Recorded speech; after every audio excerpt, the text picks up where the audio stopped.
I give the Oilers full marks. That first period, the ice was tilted. It looked like the refs were against them. They're down 3-0. And then they come out with that second period where they end up tying things up.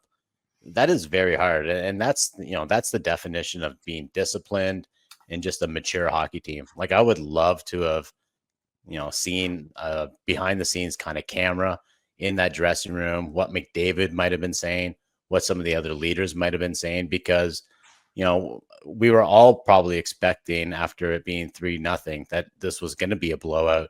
Instead, Edmonton played their best period in the Stanley Cup playoffs in period two. And, Draisaitl does get dinged for that penalty. But again, Edmonton still was able to, prevail. And, from that second period going into the third and then taking the lead. And then again, looking like all the wind is taken out of their sails, and then going into the overtime and still being able to win. So that was as gutsy victory as I've seen in these playoffs.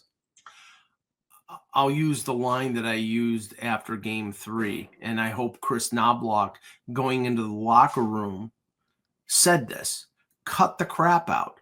You're taking dumb penalties. You're costing yourself any chance of winning a Stanley Cup by just being dumb. Now, the Ekholm high stick on Marchand was completely careless.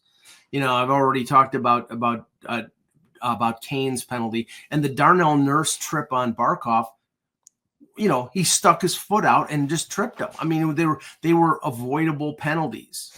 So, but the thing is, to Michael's point, they did cut the crap out in the second and the third period. They only had the Draisaitl chicken wing for the rest of the game. So they did wise up, and that helped them in their comeback and in their victory.